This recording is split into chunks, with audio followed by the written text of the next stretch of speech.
China, mga sangkay, hindi na po nakapagtimpi. Nagreklamo at nag-warning o nagbigay na po ng babala sa Pilipinas, mga sangkay. Ano kaya ito? Yan po ang ating mag-uusapan ngayon.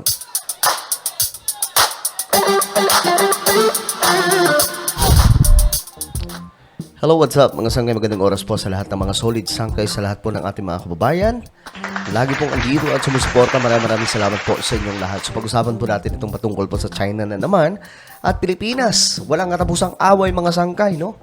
Hanggang ngayon, nagpapatuloy ang bakbakan, banatan. Pero bago po tayo magpatuloy mga sangkay, paki-subscribe po muna yung ating channel dito sa YouTube.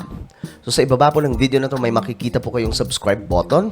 Pindutin nyo lamang po yan, tapos pindutin nyo yung bell at pindutin nyo po yung all. Ulitin ko, click the subscribe down below, click the bell and click all. Super dali lamang po niyan mga sangkay. Okay. Ito na nga po mga sangkay, itong China. Nagbigay po ng babala. Ito, tingnan po natin mga sangkay. Ito yung kanilang warning ngayon sa Pilipinas. Ito yung balita. China tells Philippines not to make provocation in South China Sea. So sinabi daw po ng China na gumawa ng provocation sa Pilipinas. Sa South China Sea or dyan po sa West Philippine Sea. Kumbaga, wag nyo kaming i-provoke. Ganun po yung ng China tono. Ito naman. Wag daw po. Sabi ng China dito, mga sangga, ito po yung report naman ito ng tawag dito, ito. Ng The Manila Times na nag-warning daw po ang China sa Pilipinas na wag lumika o gumawa ng gulo. Ito mga sangkay, basahin mo natin. Beijing, nag-warning umano. Na wag not to stir up trouble after the Philippine Coast Guard said it had removed a floating barrier at a disputed reef that was allegedly deployed by China to block Filipinos from the traditional fishing ground. So, nakaraan nga mga sangkay, di ba? Naglagay po ang China ng floating barrier. Marami po ang nabadrip dito mga sangkay kasi parang inaangkin na po talaga ng China. Hindi lang parang, inaangkin po talaga at nagpo-provoke po talaga. Sa totoo lang, baliktad po Ang China po talaga ang lumilika ng provocation. Sila ang gumagawa ng gulo. Tapos ipapasa po nila sa Pilipinas na Pilipinas pa mismo ang nanggugulo o gumagawa ng, ay nako po, mga sangga, ewan ko ba, baliktad po yung utak ng mga to So, ito po yung video mga sanggay nung tinanggal ng mga matatapang nating Coast Guard. Ito po yun. Ayan, makikita po natin. Ayan, tinanggal po nila. So, dito, itong pagtanggal mga sanggay ng floating barrier ay utos po ito ng presidente natin. Ayan, nilangoy. Ngayon, yung ginawa. Pinutol. Ayan. Very good. Diba? Very, very good. Ayan. Puputulin yan mga sangkay. Panoorin nyo mabuti. Putol. Diba? Yan ang nangyayari. Ngayon, itong China, itong hinihintay po natin. Ano ang magiging reply ng China? So, ito po ang reply ng China. Matapos po ginawa ng Pilipinas ang pagtanggal sa kanilang inilagay na kalokohan doon.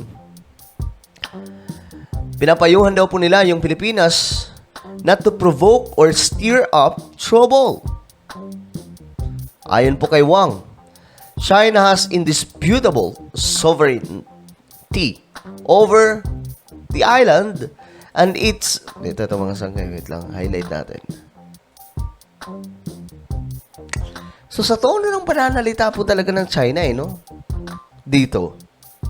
Talagang kanila itong West Philippine Sea or sinasabing South China Sea.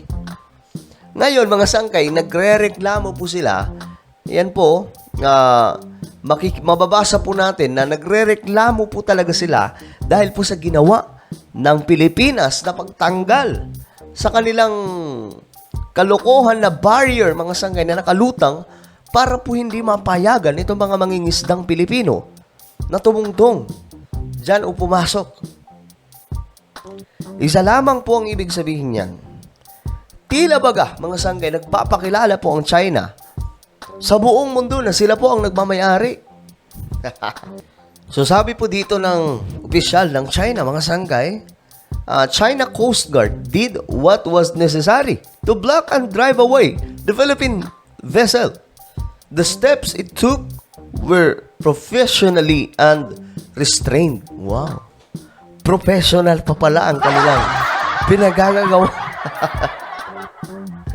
Ay nako, ewan ko ba sa China kung kailan po sila tutubuan po ng kahihiyan sa sarili. No? Bagay, sa pambubuli po nila, mga sanggay, mukhang pinapakita naman po nila dito na talagang wala po silang hiya sa sarili. No? Itong ginagawa po nila dyan sa West Philippine Sea, buong mundo po ang nakakita. Buong mundo nakakarinig sa balita pero wala pong pakialam itong China. Bakit ganun po kakapal ang kanilang mga muka sa harap ng madla? Ang bihira. Yan sabi po dito, well within rights.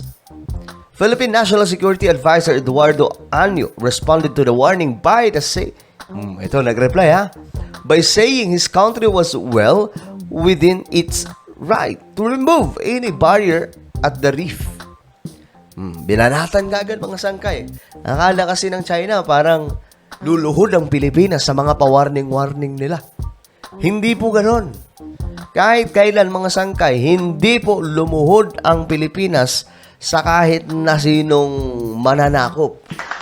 Diba? Marami pong mga nagbuwis ng buhay para sa ating bayan. Simula noon. At hanggang ngayon, mga sangkay, kahit pa siguro. Pero wag naman po sana humantong pa sa digmaan. Kasi, nuclear war po ang paparating na digmaan It's very, very scary, mga sangkay. Sana hindi po maganap. China claims sovereignty over almost the entire South China Sea. Despite daw po sa 2016 na International Court ruling that its stance has no legal basis. Kaya nga lang mga sangkay, di ba nga po, hindi kinikilala po yan ng China. Ito mga claim po natin mga sangkay na ipapanalo pa po doon sa international. Wala pong pakialam dyan ang China. Ang mahalaga, masabi nila na kanila ang West Philippine Sea. Ganun po katitindi ang mga yan mga sangkay. So ito, nagpapatuloy po yung bakbakan mga sangkay ng Pilipinas at China at hindi ko alam kung saan po ito aabutin. Subalit, ang maganda po dito, ang ating mga opisyal, hindi na po natatakot sa China. Pumapalag na po sa China. Diba? Mga sangkay, kasi mahirap po kung papabuli-buli lamang po ang Pilipinas. Nako. Hindi po pwede yun. Dapat marunong ang Pilipinas mag-stand sa kung ano po yung tama. So ano po ang inyong opinion mga sangkay regarding po dito sa warning ng China pagbabanta sa Pilipinas? Kumbaga parang sinasabi po dito ng China, huwag kayong maghanap ng gulo. Tatamaan kayo ng nuclear namin. Parang ganun po no? So, what is your opinion? Just comment down below. And now guys, I invite you to please subscribe my YouTube channel, Sangkay Revelation. Hanapin nyo po ito sa YouTube. At kapag nakita nyo na, click the subscribe, click the bell, and click all. So, ako na po yung magpapaalam hanggang sa muli. This is me, Sangkay. Dyan palagi nyo pong tatandaan that Jesus loves you. God bless everyone.